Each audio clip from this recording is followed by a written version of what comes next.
Sois fortifié ce matin, mon frère, ma soeur, sois fortifié, que le nom de l'Éternel soit glorifié dans ta vie, soit fortifié. Que le Seigneur utilise ce petit passage pour t'édifier, pour te fortifier. Le Seigneur Jésus veut te dire qu'il est avec toi, il est là. Tu ne le vois pas, mais il te voit. Il connaît tous tes problèmes. Il connaît les soucis. Il connaît le désir de ton cœur. Il connaît toutes les souffrances de ta vie, de ta famille. Il connaît les choses que tu ne peux même pas dire à quelqu'un d'autre. Il connaît les choses que tu caches aux hommes parce que tu ne veux pas que les hommes se moquent de toi. Le Seigneur Jésus connaît. Mon frère, ma soeur, le Seigneur dit, il est avec toi, il est là. Il dit, ça doit être lourd, mais ça ne peut pas peser toute ta vie. Ça ne peut pas te détruire, ça ne peut pas t'anéantir. Il dit, l'or, le diamant qui brille sur le cou des gens, sur les bras des gens, ça vient du sol. Et quand tu le vois, il est sale, il est boueux. Mais il faut qu'il passe par le feu pour qu'il soit brillant. Mon frère, ma soeur, il dit qu'il te voit. Le souci, ce n'est pas un problème. Ce n'est pas la solution. Si tu te suicides, tu ne vas pas avoir la solution. Si tu bois l'alcool, tu ne vas pas avoir la solution. Si tu prends de la drogue, tu ne vas pas avoir la solution. Tu vas détruire ton corps, tes cellules, et tu vas te retrouver malade. Et la maladie ne va pas te prendre sur le coup, mais il va te faire souffrir. Et les mêmes personnes qui se moquent de toi vont encore plus se moquer de toi. Et tu n'auras pas de nom. Tu seras comme un sans nom. Le Seigneur Jésus dit qu'il est avec toi. Il est avec toi. Tu ne le vois pas, mais il te voit. Où il est assis aujourd'hui, il a besoin seulement de ta foi, ta confiance en lui. Quand tu as confiance en l'Éternel, il te montre les choses qui sont cachées.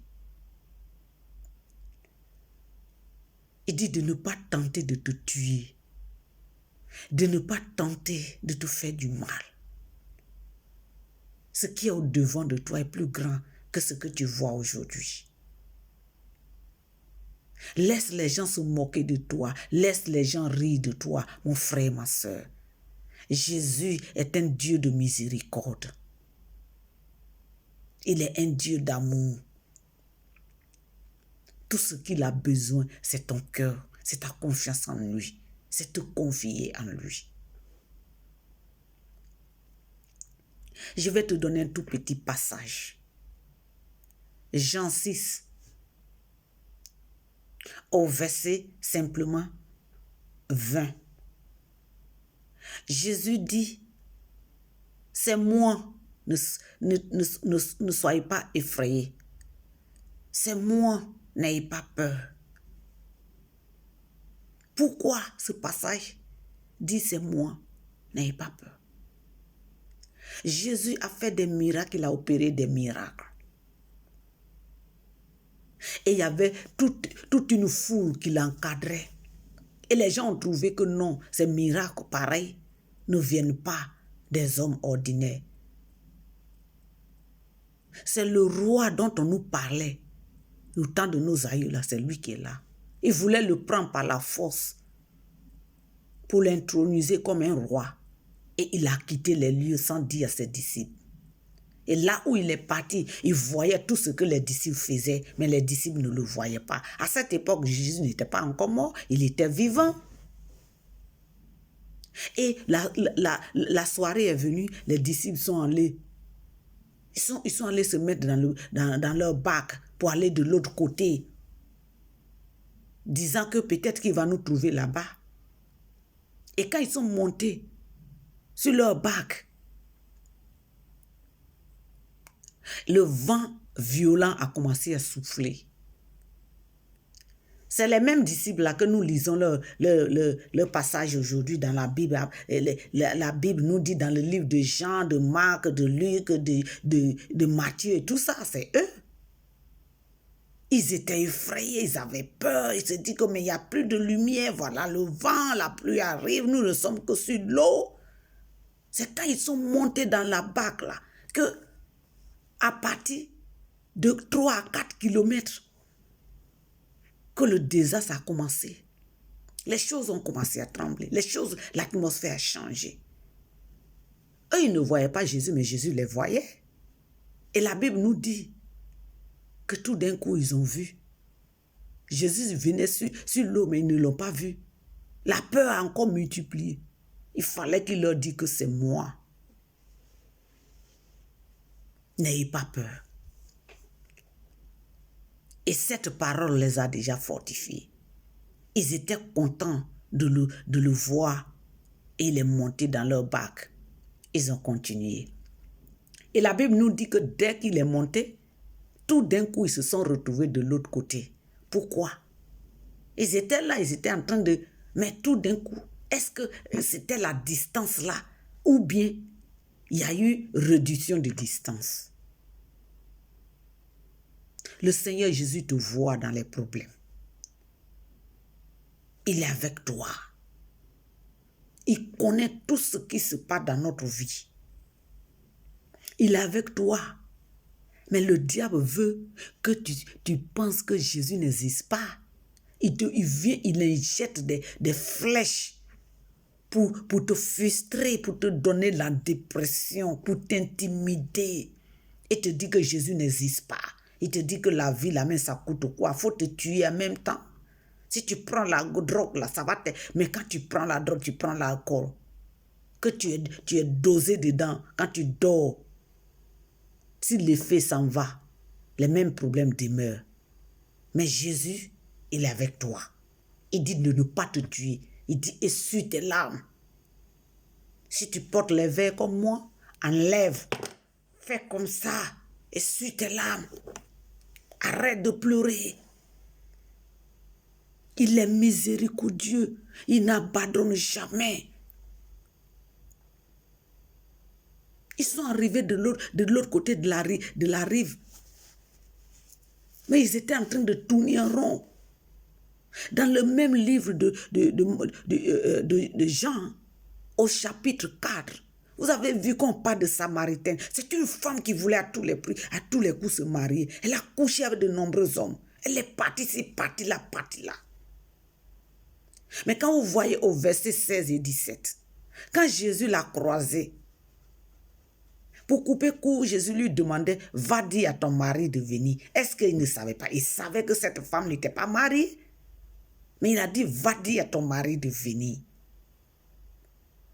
Elle dit, je ne suis pas mariée. Il dit, oui, ce que tu dis est vrai, tu n'es pas mariée. L'homme même avec lequel tu es aujourd'hui, là, c'est ton 5e homme, mais c'est le mari de quelqu'un. Il savait. Cette femme-là, le mari qu'elle attendait là, c'était Jésus. Quand Jésus lui a dit ça, il a été choqué. C'est elle qui a couru pour aller dire à toute la population que le Messie, je l'ai rencontré. Elle a évangélisé, elle est devenue évangéliste.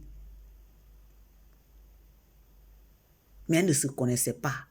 Elle se comportait comme une prostituée, comme une femme qui a besoin d'un homme pour l'épouser, pour coucher avec lui matin, midi et soir, pour se mettre dans la maison d'un homme pour qu'on dise que... Et même cet homme-là ne venait pas. Elle était humiliée. Elle n'avait plus de nom parce qu'elle n'était pas mariée. Parce que dans l'ancien temps, quand une femme n'est pas mariée, elle n'a pas de considération. Elle voulait avoir un honneur. Mais dès qu'elle a proclamé la bonne nouvelle, elle est devenue une femme d'honneur. Tout le monde était en train de la suivre. Les gens venaient de partout. Où il est? Elle dit, le voilà. Mon frère, ma soeur, le plan que Dieu a pour toi, c'est grand. Mais le diable veut te frustrer. Jésus ne t'a jamais abandonné, il ne peut jamais abandonner. Le diable va utiliser les gens autour de toi. Ils vont bien manger et toi, tu n'as rien à manger. Ils se portent bien et toi, tu ne peux pas te lever parce que tu es malade. Tu es couché sur le lit d'hôpital. Le Seigneur Jésus est là, il te voit. Il est là, il a besoin de ta foi pour te visiter. Il est un Dieu tout-puissant, miséricordieux. Il te dit qu'il est là. N'aie pas peur. Ne crains rien. Ne te minimise pas. Il ne faut pas te minimiser. Il est ton Dieu. Ta souffrance, c'est parce que Dieu t'aime que ta souffrance est plus grande que pour les autres. Ce que les autres touchent, et puis ça marche, tu touches, ça ne marche pas. Parce que le diable a vu l'étoile que Dieu t'a donnée. Mais aie confiance en l'Éternel, ton Dieu. Il dit, j'ai envoyé, la Bible dit, il a envoyé sa parole et sa parole a guéri, les a guéris. Quand les a guéris, ça les a délivrés de la mort. Crois en cette parole. Il dit, celui qui croit, il dit, vous êtes déjà purifiés, vous êtes déjà purifiés par la parole que je vous ai donnée. Ma soeur, mon frère, tu es purifié. Le diable n'a aucun pouvoir sur toi. Le diable ne peut rien te faire parce que ta vie appartient à Jésus. Prends courage, lève-toi, appelle l'Éternel ton Dieu. La Bible le dit que ceux qui invoquent l'Éternel leur Dieu, il ne les abandonne pas. Ne te laisse pas, ne t'abandonne pas. N'abandonne pas l'église, la maison de ton Dieu. Quand ça ne va pas ici, mets-toi en esprit, lis ta Bible. Appelle le Seigneur, même si tu n'as pas la force de lire la Bible, invoque son nom, il te répondra. Seigneur, je bénis ton nom pour la vie de mon frère, de ma soeur. Seigneur, je sais que ta parole ne tombera pas en vain. Je sais que tu le feras. Je sais que tu toucheras ton enfant. Je sais que tu guériras ton enfant. Seigneur, je sais que cette parole n'est pas sortie en vain. Je glorifie ton nom parce que tu es Dieu. Oh Seigneur, que ton nom soit élevé. Oh Jéhovah, que ton nom soit adoré. Je glorifie ton nom pour ma soeur. Je glorifie ton nom pour mon frère. Je glorifie parce que je sais que tout ce dont il traverse, tu as déjà fait face à ces problèmes. Que ton nom soit élevé. Partage ce message et tu vas voir, le Seigneur va te bénir. Il va bénir tous ceux qui vont recevoir. Que la grâce de Dieu soit sur toi. Ne te laisse pas faire. Ne pleure pas, ne pleure plus. Essuie tes larmes. Le Seigneur est avec toi. Jésus t'aime. Jésus t'aime. Jésus t'aime. Merci Seigneur. Au nom de Jésus.